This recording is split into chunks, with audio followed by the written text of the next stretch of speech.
Delhi NCR में grep stage 2 लागू हो चुका है। ग्रेप स्टेज 2 के तहत 11 पॉइंट एक्शन प्लान प्रदूषण के पूर्व अनुमान के आधार पर CAQM का फैसला लिया गया है। IMD के प्रदूषण के पूर्व अनुमान पर लिया गया है ये फैसला और अब दिल्ली में जो है वो ग्रेप स्टेज 2 लागू कर दिया गया है।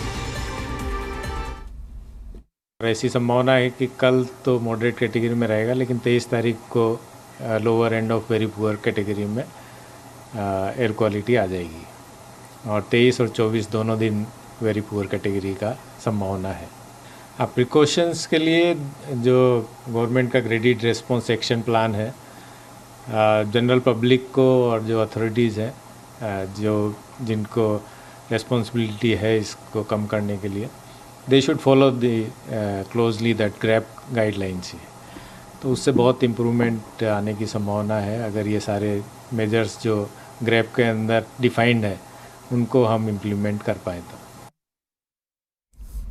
और चलिए अधिक अपडेट के लिए हमारे संवाददाता तरुण हमारे साथ जुड़ गए। तरुण, देखिए दिल्ली एनसीआर में जो है दिल्ली सरकार हर संभव कोशिश कर रही है कि जितना हो सकता है प्रदूषण के स्तर को नीचे लाया जाए और ये वो सीजन होता है, वो मौसम होता है जब अक्सर दिल्ली का जो प्रदूषण होता है वो अपने सबसे ऊंचे लेवल पर होता है।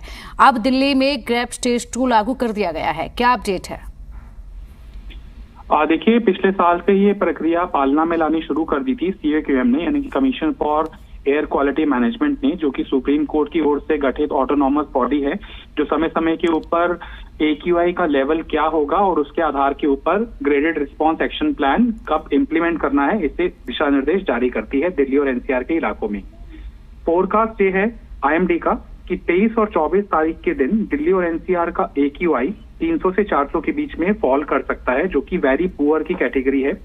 आज का जो CPCB का डेटा है वो 280 के आसपास AQI दर्ज किया है उसने, और आने वाले समय के अंदर यानी कि 24 घंटे के बाद दिल्ली और NCR के इलाकों के अंदर पॉल्यूशन की स्थिति बिगड़ सकती है।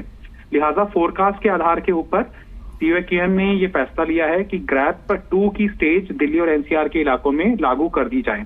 ग्रैप 1 के अंदर 21 एक्शन पॉइंट लागू कर दिए गए थे और ग्रैप 2 के तहत 11 action point agenda, 11 action point Delhi और NCR के अंदर लागू कर दिए जाएंगे। इसके अंदर कमोबेश स्थिति वैसी ही है जो कि ग्रैप 1 और के दौरान ही देखने के लिए मिलती है, लेकिन जो ज्यादा सख्ती होगी वो पब्लिक ट्रांसपोर्ट को इस्तेमाल लोग ज्यादा से ज्यादा करें, इसके लिए पार्किंग शुल्क को बढ़ा दिया जाएगा।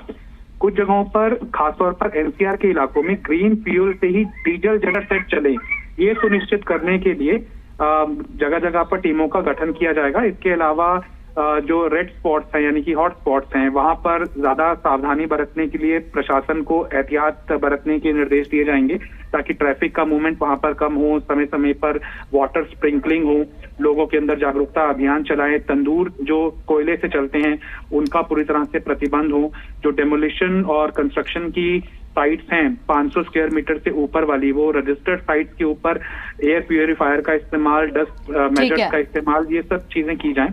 लिहाजा ये आज से ही लागू मानी जाएंगी। आने वाली स्थिति के अंदर पूर्वानुमान के आधार के ऊपर प्रदूषण खराब होगा, लिहाजा जन भागीदारी भी बढ़े, सरकार जागरूकता अभियान भी छेड़ेगी। ठीक है तरुण, शुक्रिया आपका इन तमाम जानकारियों के लिए।